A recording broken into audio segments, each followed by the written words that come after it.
Hello students, taxation సబ్జెక్ట్లో మనం next టాపిక్కి move అవుతున్నాం. స్టూడెంట్స్, మీరు గమనించాల్సిన విషయం ఏంటంటే ట్యాక్సేషన్ సబ్జెక్ట్లోని మనం ఫస్ట్ యూనిట్ కంప్లీట్ చేసుకున్నాం. ఇప్పుడు మనం సెకండ్ యూనిట్లోకి ఎంటర్ అవుతున్నాం. ఫస్ట్ యూనిట్ ఏ టాపిక్తో కంప్లీట్ అయిందంటే ఇన్సిడెన్స్ ఆఫ్ ట్యాక్స్.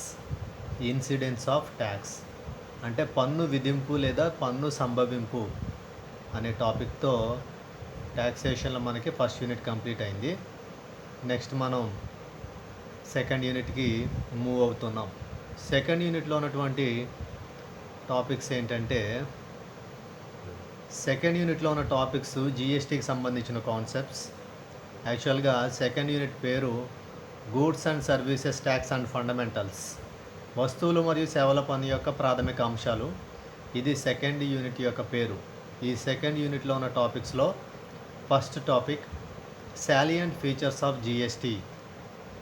జిఎస్టీ యొక్క ముఖ్య లక్షణాలు లేదా ఆవశ్యకాలు. జిఎస్టీ యొక్క ముఖ్య లక్షణాలు లేదా ఆవశ్యకాలు. ఇంగ్లీష్లో ఇది salient features of GST, or ఇంకొక రకంగా అడుగుతున్నారు మేజర్ ఫీచర్స్ ఆఫ్ జిఎస్టీ అని కూడా అడుగుతున్నారు. ఓకే, ఏ విధంగా అడిగినా ఆన్సర్ అయితే ఇదే. సాలియంట్ ఫీచర్స్ ఆఫ్ జిఎస్టీ ఈ కాన్సెప్ట్లో మనం ఫస్ట్ జిఎస్టీకి సంబంధించిన మీనింగ్ ఒకసారి రిమైండ్ చేసుకుందాం. GST is known as the goods and services tax. GST అంటే వస్తువులు మరియు సేవల పన్ను. వస్తువులు మరియు సేవల పన్ను. GST is an indirect tax. GST is an indirect tax which has replaced many indirect taxes in India such as the excise duty, VAT, service tax, etc. GST అనేది ఇండియాలో ఒక ఇండైరెక్ట్ ట్యాక్స్. ఇది GST అనేది ఇండియాలో క్రొత్తగా introduce చేయబడిన ఒక indirect tax. ఇది ఇంతకు ముందు ఉన్నటువంటి చాలా రకాలైన ఇండైరెక్ట్ ట్యాక్సెస్ని రీప్లేస్ చేసి దాని ప్లేస్లో కొత్తగా ఇంట్రడ్యూస్ అయిన సింగిల్ ఇండైరెక్ట్ ట్యాక్స్. ఇది వరకు ఉన్నటువంటి ఇండైరెక్ట్ ట్యాక్సెస్ ఏంటి అంటే అవి excise duty, VAT, value added tax, service tax మొదలైన ట్యాక్సెస్ని రీప్లేస్ చేసి వాటి ప్లేస్లో క్రొత్తగా వచ్చిన సింగిల్ ఇండైరెక్ట్ ట్యాక్సే జిఎస్టీ. జిఎస్టీ అనేది ఒక పరోక్ష పన్ను. జిఎస్టీ అనేది ఒక పరోక్ష పన్ను. ఇది ఇంతకు ముందు ఉన్నటువంటి అనేక రకాలైన పరోక్ష పన్నులను రద్దుపరచి వాటి స్థానంలో క్రొత్తగా ప్రవేశపెట్టబడిన ఒకే ఒక పరోక్ష పన్ను. గతంలో ఉండేటువంటి అనేక రకాలైన పరోక్ష పన్నులను రద్దుపరచి క్రొత్తగా ప్రవేశపెట్టబడిన ఒకే ఒక ఏకైక పరోక్ష పన్ను జిఎస్టీ. గతంలో ఉండేటువంటి ఏ పరోక్ష పన్నులను ఇది రద్దు చేసింది అంటే for example excise duty, excise సుంకము, వ్యాట్ విలువ ఆధారిత పన్ను, సర్వీస్ ట్యాక్స్ సేవా పన్ను. ఈ విధంగా ఈ ఎక్సైజ్ సుంకము, విలువ ఆధారిత పన్ను, సేవా పన్ను మొదలైన పరోక్ష పన్నులను రద్దుపరిచి వాటి స్థానంలో క్రొత్తగా భారతదేశంలో ప్రవేశపెట్టబడిన ఒకే ఒక ఏకైక పరోక్ష పన్నుయే వస్తువులు మరియు సేవల పన్ను జిఎస్టీ. ఈ జిఎస్టీ అనేది 2017 మార్చ్ 29న పార్లమెంట్లో ఒక యాక్ట్గా మార్పు చెందింది. The goods and service tax act was passed in the parliament on 29th March 2017.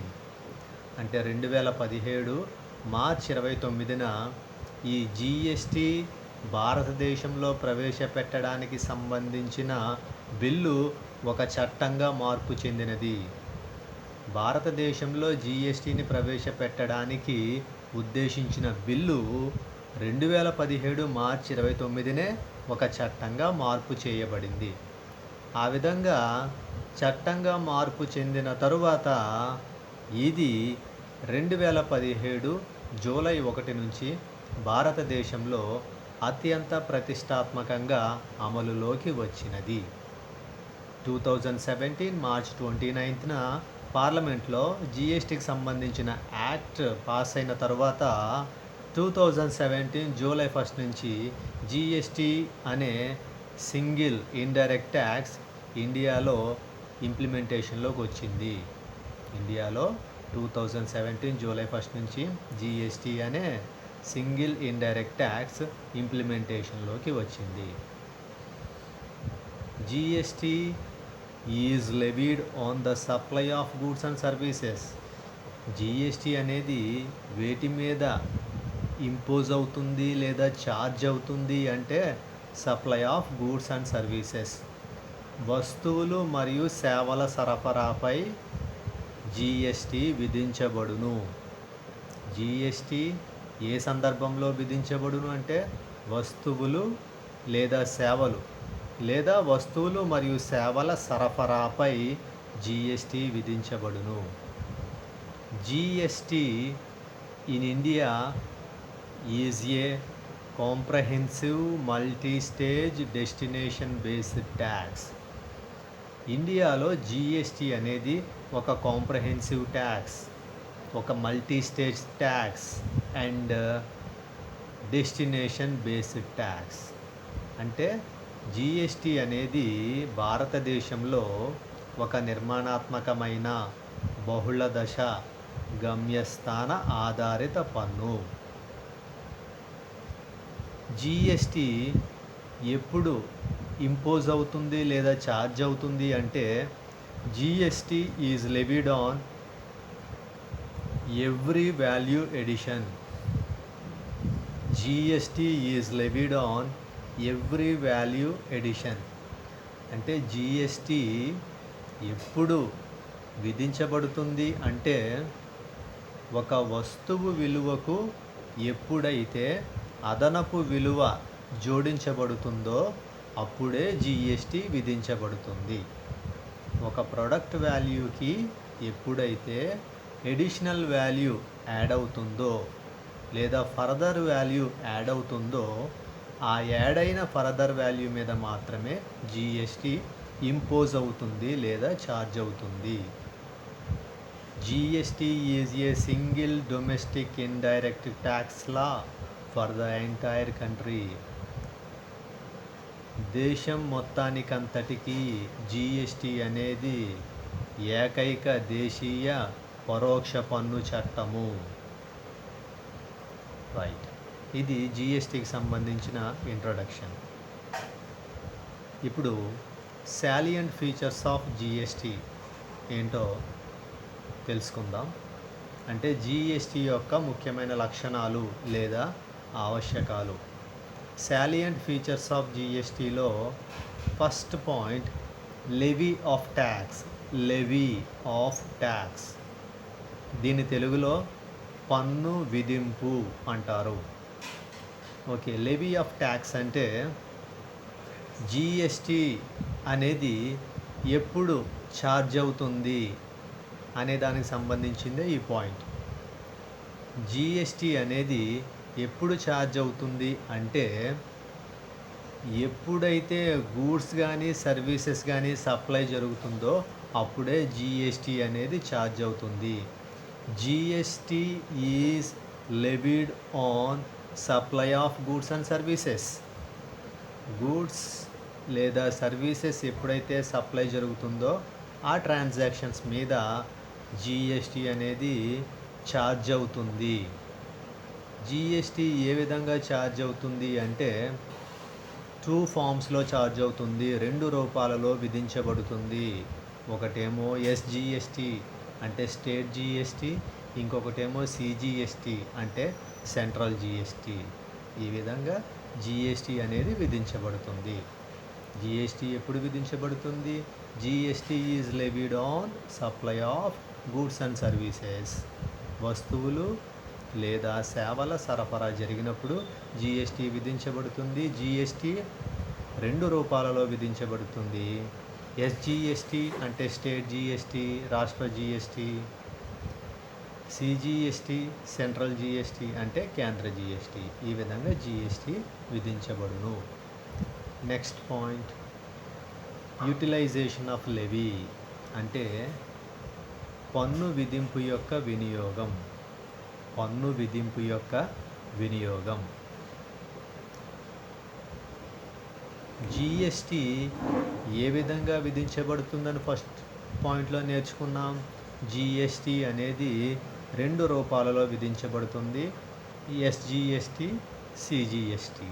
ఈ విధంగా 2 రూపాలలో విధించబడిన తరువాత ఆ ట్యాక్స్ అమౌంట్ ఏ విధంగా యూటిలైజ్ అవుతుంది అనేది ఈ point. SGST, CGST shall form part of state and the center respectively, and no cross utilization shall be allowed. ఈ సెకండ్ పాయింట్ మీనింగ్ ఏంటంటే జిఎస్టీ ఛార్జ్ అయిన తరువాత ఆ జిఎస్టీ అమౌంట్ ఏ విధంగా యూటిలైజ్ అవుతుంది అనేది ఈ సెకండ్ పాయింట్ యొక్క అర్థం. జిఎస్టీ అనేది 2 రూపాలలో ఛార్జ్ అవుతుంది. ఎస్జిఎస్టీని స్టేట్ గవర్నమెంట్స్ వేస్తాయి, సిజిఎస్టీని సెంట్రల్ గవర్నమెంట్ వేస్తుంది. ఇప్పుడు ఎస్జిఎస్టీ ద్వారా కలెక్ట్ అయిన అమౌంట్ స్టేట్ గవర్నమెంట్కి వెళ్తుంది. కన్సర్నింగ్ స్టేట్ గవర్నమెంట్కి వెళ్తుంది. అంటే ఎస్జిఎస్టీ పన్ను మొత్తము సంబంధిత రాష్ట్ర ప్రభుత్వానికి వెళ్తుంది. CGST amount goes to central government. CGST పన్ను మొత్తము కేంద్ర ప్రభుత్వానికి వెళుతుంది. అంతే తప్ప ఎస్జిఎస్టీ ట్యాక్స్ అమౌంట్ సెంట్రల్ గవర్నమెంట్కి కానీ సిజిఎస్టీ ట్యాక్స్ అమౌంట్ ఏదైనా స్టేట్ గవర్నమెంట్కి కానీ వెళ్ళదు. దాన్నే నో క్రాస్ యూటిలైజేషన్ అంటారు. నో క్రాస్ యూటిలైజేషన్ అంటే క్రాస్ వినియోగం అనేది జరగదు. ఎస్జిఎస్టీ అనేది స్టేట్ గవర్నమెంట్కి వెళ్తుంది, సిజిఎస్టీ అనేది సెంట్రల్ గవర్నమెంట్కి వెళ్తుంది. Next point, availability of tax credit. Availability of tax credit లేకపోతే availability of input tax credit. దీని తెలుగులో ఇన్పుట్ ట్యాక్స్ క్రెడిట్ యొక్క లభ్యత అంటారు. ఇన్పుట్ ట్యాక్స్ క్రెడిట్ యొక్క లభ్యత. దీని మీనింగ్ ఏంటంటే ఇన్పుట్ ట్యాక్స్ క్రెడిట్ అనేది ఎప్పుడు లభ్యమవుతుంది అంటే ఇన్పుట్ ట్యాక్స్ క్రెడిట్ ఏ విధంగా లభిస్తుంది అంటే in respect of taxes paid on any supply. ఏదైనా సప్లై చేసేటప్పుడు ట్యాక్సెస్ ఎంతైతే పే చేస్తారో ఆ ట్యాక్సెస్ మాత్రమే క్రెడిట్గా అవైలబుల్గా ఉంటాయి. అంటే గూడ్స్ని కానీ సర్వీసెస్ని కానీ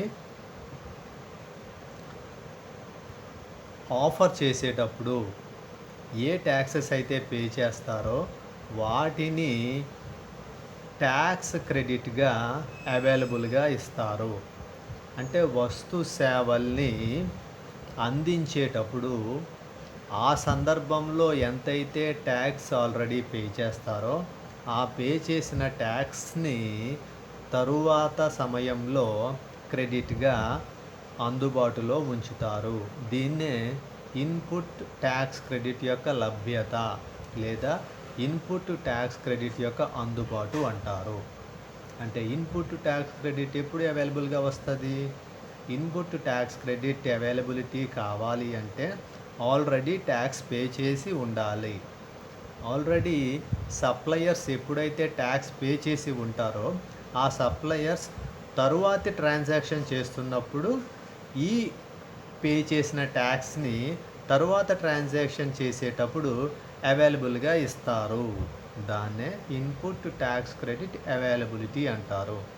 ఇన్పుట్ పన్ను క్రెడిట్ యొక్క లభ్యత అంటే సప్లైదారులు వస్తు సేవలు సరఫరా చేసినప్పుడు ఎంతైతే పన్ను మొత్తము చెల్లించారో ఆ పన్ను మొత్తాన్ని సరఫరాదారులు తరువాత మరి ఒక సరఫరా చేసేటప్పుడు క్రెడిట్గా అనుమతిస్తారు, క్రెడిట్గా తగ్గిస్తారు. దాన్నే ఇన్పుట్ పన్ను క్రెడిట్ యొక్క లభ్యత అంటారు. ఇది థర్డ్ పాయింట్ యొక్క అర్థం. Fourth point, destination based tax. Destination based tax అంటే గమ్యస్థాన ఆధారిత పన్ను. జిఎస్టి అనేది ఒక డెస్టినేషన్ బేస్డ్ ట్యాక్స్. ఏంటి జిఎస్టి అనేది డెస్టినేషన్ బేస్డ్ ట్యాక్స్ అంటే, గూడ్స్ ఆర్ సర్వీసెస్ ఎక్కడైతే ఏ ప్లేస్లో అయితే ఏ డెస్టినేషన్కి అయితే రీచ్ అవుతాయో అక్కడ మాత్రమే ఛార్జ్ చేసే ట్యాక్సే జిఎస్టి. అంటే వస్తు సేవలు ఏ ప్రాంతానికైతే చేరుకుంటాయో, వస్తు సేవలు ఏ గమ్యస్థానానికైతే చేరుకుంటాయో ఆ గమ్యస్థానంలో మాత్రమే విధించబడే పన్ను జిఎస్టి. అంటే వస్తు సేవలు ఏ ప్రాంతంలో వినియోగించబడతాయో ఆ వినియోగించబడే ప్రాంతంలో మాత్రమే విధించబడే పన్ను జిఎస్టి అని కూడా చెప్పవచ్చు. GST is a tax which is levied on the consumption of goods or services. Goods కానీ సర్వీసెస్ కానీ ఎక్కడైతే కన్జంప్షన్ జరుగుతుందో, ఎక్కడైతే కన్జంప్షన్ జరుగుతుందో ఆ ప్లేస్ చాలా ఇంపార్టెంట్. ఈ విధంగా గూడ్స్ ఆర్ సర్వీసెస్ వాటి యొక్క కన్జంప్షన్ ఎక్కడైతే జరుగుతుందో అక్కడ మాత్రమే ఛార్జ్ చేసే ట్యాక్స్నే జిఎస్టి అంటారు. అందుకే GST is A destination based tax. GST అనేది ఒక గమ్యస్థాన ఆధారిత పన్ను. నెక్స్ట్ పాయింట్, అసెస్మెంట్ అంటే మదింపు. మదింపు దీని అర్థం ఏంటంటే, జిఎస్టి అనే ట్యాక్స్ ప్రకారం ఎవరైతే ట్యాక్స్ పే చేయవలసిన పర్సన్స్ ఉంటారో వాళ్ళని రిజిస్టర్డ్ పర్సన్స్ లేదా రిజిస్టర్డ్ డీలర్లు అంటారు. ఈ విధంగా రిజిస్టర్డ్ పర్సన్స్ కానీ రిజిస్టర్డ్ డీలర్స్ కానీ వాళ్ళు గవర్నమెంట్కి జిఎస్టి ట్యాక్స్ రూపంలో ఎంత అమౌంట్ అయితే పే చేయాలో దాన్ని వాళ్ళు అసెస్మెంట్ చేసుకుంటారు. దాన్నే అసెస్మెంట్, ట్యాక్స్ అసెస్మెంట్ అంటే పన్ను మదింపు అంటారు. ఆ విధంగా రిజిస్టర్డ్ పర్సన్స్ కానీ రిజిస్టర్డ్ డీలర్స్ కానీ గవర్నమెంట్కి జిఎస్టి ట్యాక్స్ అమౌంట్ ఎంతైతే పే చేయాలో ఆ జిఎస్టి ట్యాక్స్ అమౌంట్ పే చేయవలసిన దానికి సంబంధించిన రిటర్న్స్ వాళ్ళకి వాళ్ళే ఇండివిజువల్గా వాళ్ళే సొంతంగా ఆ ట్యాక్స్ ఫైల్ని ప్రిపేర్ చేసి ఆ రిటర్న్ని గవర్నమెంట్కి పంపిస్తారు. దీన్నే అసెస్మెంట్ అంటారు. అసెస్మెంట్ అంటే మదింపు. ఏ మదింపు అంటే పన్ను మదింపు. జిఎస్టి చట్టం క్రింద ఎవరైతే రిజిస్టర్డ్ డీలర్లు ప్రభుత్వానికి పన్ను చెల్లించాలో వారు తాము చెల్లించాల్సిన పన్ను మొత్తాన్ని లెక్క కట్టుకుని దానిని ఒక రిటర్న్ రూపంలో ప్రభుత్వానికి సమర్పిస్తారు.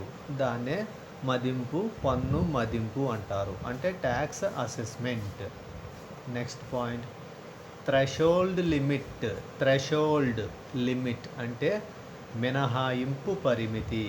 మినహాయింపు పరిమితి దేనికి మినహాయింపు అంటే జిఎస్టి అనే కొత్త ట్యాక్స్ ప్రకారం ఎంత టర్నోవర్ వరకు ఎగ్జంప్షన్ ఉన్నది. అంటే జిఎస్టి అనే కొత్త ట్యాక్స్ ప్రకారం నార్త్ ఈస్టర్న్ స్టేట్స్ అయితే 20 lakhs వరకు ఎగ్జంప్షన్ ఉంది. అలా కాకుండా రిమైనింగ్ స్టేట్స్ అయితే 40 lakhs వరకు ఎగ్జంప్షన్ ఉంది. అంటే ఈ 20 lakhs 40 lakhs అనేది ఎగ్జంప్షన్ అమౌంట్ లేదా ఎగ్జెంప్టెడ్ లిమిట్. అంటే ఈ 20 lakhs 40 lakhs అమౌంట్ వరకు కూడా నో జిఎస్టి అనేది ఉండదు. అంటే దీని అర్థం తెలుగులో నార్త్ ఈస్టర్న్ స్టేట్స్ అంటే ఈశాన్య రాష్ట్రాలు.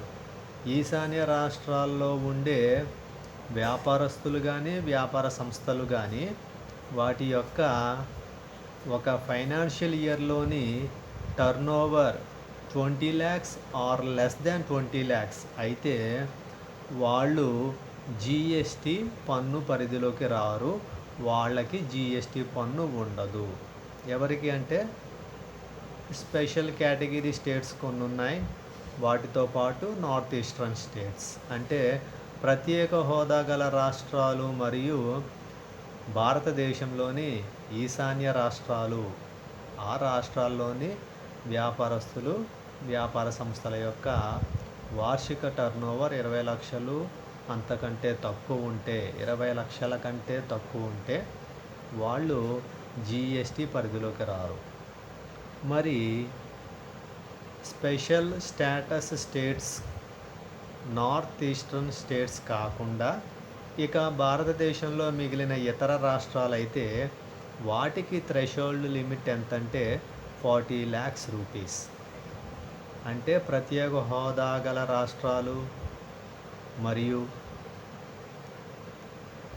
ఈశాన్య భారత రాష్ట్రాలు కాకుండా భారతదేశంలో మిగిలిన ఇతర రాష్ట్రాలలోని వ్యాపార సంస్థలు ఒక సంవత్సరంలో వార్షిక టర్నోవర్ 40 లక్షల లోపు ఉంటే ఆ వ్యాపార సంస్థలు జిఎస్టి పన్ను పరిధిలోకి రావు. ఒకవేళ ఈ పరిధి దాటిన తర్వాత వాళ్ళకి జిఎస్టి పన్ను వర్తిస్తుంది. అప్పుడు మాత్రమే జిఎస్టి అనే ట్యాక్స్ పర్వ్యూలోకి వాళ్ళు వస్తారు. ఇది 6th point. 7th point composition scheme. Composite పథకము లేదా మిశ్రమ పథకము. జిఎస్టి అనే కొత్త ట్యాక్స్లో స్మాల్ బిజినెస్ యూనిట్స్కి, స్మాల్ ట్రేడర్స్కి, ఇంకా చెప్పాలంటే ఎంఎస్ఎంఈలు అంటే మైక్రో స్మాల్ మీడియం ఎంటర్ప్రైజెస్, సూక్ష్మ లఘు చిన్న తరహా పరిశ్రమలు అంటారు వీటిని. ఈ విధంగా స్మాల్ బిజినెస్ యూనిట్స్కి, స్మాల్ బిజినెస్ సెటప్స్కి, స్మాల్ ట్రేడర్స్కి బెనిఫిట్ ప్రొవైడ్ చేయాలనే ఉద్దేశంతో కొత్త ట్యాక్స్ జిఎస్టిలో ఇంట్రడ్యూస్ చేసిన ఒక స్కీమే కాంపోజిట్ స్కీమ్. ఈ కాంపోజిట్ స్కీమ్ ప్రకారం ఎవరు ఈ కాంపోజిట్ స్కీమ్లో తమ పేరుని రిజిస్టర్ చేసుకోవచ్చు అంటే ఎవరి యొక్క యాన్యువల్ టర్నోవర్ 1.5 crore బిలో ఉంటుందో వాళ్ళు ఈ కాంపోజిషన్ స్కీమ్లో డీలర్గా, రిజిస్టర్డ్ పర్సన్గా వాళ్ళ పేరుని రిజిస్టర్ చేసుకోవచ్చు. 1,50,00,000 కంటే తక్కువ వార్షిక టర్నోవర్ ఉన్న చిన్న చిన్న వ్యాపారస్తులు, వ్యాపార సంస్థలు తమ పేరుని జిఎస్టిలో కాంపోజిట్ పథకము అనే పథకం క్రింద రిజిస్టర్ చేయించుకోవచ్చు. వీరికి తక్కువ పన్ను రేటు వర్తిస్తుంది. ఇది కాంపోజిషన్ స్కీమ్లో ఉన్నటువంటి ఒక మంచి బెనిఫిట్. ఎవరు ఈ కాంపోజిషన్ స్కీమ్లోకి వస్తారంటే ఇంతకుముందు పాయింట్లో మనం మాట్లాడుకున్నట్లు ఎవరైతే 40 lakhs అబవ్ టర్నోవర్ కలిగి 1.5 crore కంటే తక్కువ టర్నోవర్ ఉంటే అటువంటి traders, small business units, small business setups, ఎంఎస్ఎంఈలు ఈ కాంపోజిషన్ స్కీమ్లో తమ పేరుని రిజిస్టర్ చేయించుకుని జస్ట్ 1% జిఎస్టి పే చేస్తే సరిపోతుంది. ఇది కాంపోజిషన్ స్కీమ్కి ఉన్నటువంటి బెనిఫిట్. నెక్స్ట్ జిఎస్టిఐఎన్ అంటే జిఎస్టి ఐడెంటిఫికేషన్ నంబర్ అని దాని యొక్క పూర్తి రూపం, ఫుల్ ఫామ్. దీని ఏంటంటే ఎవరైతే జిఎస్టి అనే ట్యాక్స్ క్రింద వాళ్ళ నేమ్స్ని రిజిస్టర్ చేయించుకుంటారో వాళ్ళని రిజిస్టర్డ్ పర్సన్స్ లేదా రిజిస్టర్డ్ డీలర్స్ అంటారు. వాళ్ళకి జిఎస్టి క్రింద ఒక నంబర్ని ప్రొవైడ్ చేస్తారు. దాన్నే జిఎస్టిఐఎన్ అంటారు. అంటే goods and services tax identification number. ఈ నంబర్ని ఎలా ప్రొవైడ్ చేస్తారంటే దీన్ని పాన్ బేస్డ్ టిన్ నంబర్ అంటారు దీన్ని. అంటే పాన్ కార్డ్ని బేస్ చేసుకుని ఈ నంబర్ని ప్రొవైడ్ చేయడం జరుగుతుంది కాబట్టి దీన్ని పాన్ బేస్డ్ టిన్ నంబర్ అంటారు. ఈ రిజిస్టర్డ్ పర్సన్స్కి, రిజిస్టర్డ్ డీలర్స్కి ఈ జిఎస్టీ క్రింద దీన్ని ఈ జిఎస్టీఐఎన్ పాన్ బేస్డ్ టిన్ నంబర్ని ప్రొవైడ్ చేయడం జరుగుతుంది. Next point compensation to states అంటే రాష్ట్రాలకు నష్టపరిహారం. జిఎస్టీ అనే కొత్త ట్యాక్స్ ఇంప్లిమెంటేషన్లోకి వచ్చిన తర్వాత ప్రీవియస్గా ఉన్నటువంటి అన్ని ఇండైరెక్ట్ ట్యాక్సెస్ క్యాన్సిల్ అయిపోయినాయి. అంటే ప్రీవియస్గా ఉండేటువంటి ఇండైరెక్ట్ ట్యాక్సెస్ వల్ల చాలా వరకు స్టేట్ గవర్నమెంట్స్ ట్యాక్స్ రెవెన్యూ లాస్ని భరిస్తున్నాయి. ఈ విధంగా కొత్త ట్యాక్స్ జిఎస్టీ రావడం వల్ల గతంలో ఏవైతే ఇండైరెక్ట్ ట్యాక్సెస్ ఉన్నావో అవన్నీ క్యాన్సిల్ అయిపోయినాయి. వాటి రూపంలో రావాల్సిన ట్యాక్స్ రెవెన్యూ స్టేట్ గవర్నమెంట్స్కి ప్రజెంట్ రాక స్టేట్ గవర్నమెంట్స్ ఫైనాన్షియల్గా చాలా స్ట్రగుల్ అవుతున్నాయి. ఆ విధంగా ఫైనాన్షియల్గా స్ట్రగుల్ అవుతున్న స్టేట్స్కి సెంట్రల్ గవర్నమెంట్ ఇచ్చిన ఒక హామీ గ్యారంటీ ఏంటంటే కాంపెన్సేషన్, నష్టపరిహారం. ట్యాక్స్ రూపంలో, ట్యాక్స్ రెవెన్యూ రూపంలో ఏ రాష్ట్రాలైతే ఆర్థికంగా నష్టపోతున్నాయో అలా రాష్ట్రాలన్నింటికీ కూడా 5 years కాంపెన్సేషన్ మేము పే చేస్తాము అని గవర్నమెంట్ హామీ ఇవ్వడం జరిగింది. సెంట్రల్ గవర్నమెంట్ హామీ ఇవ్వడం జరిగింది.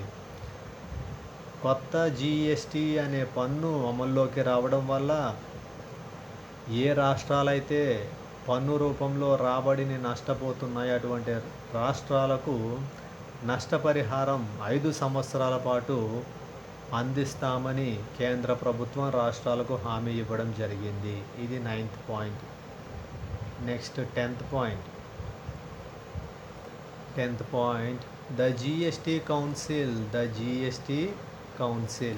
అంటే జిఎస్టీ మండలి.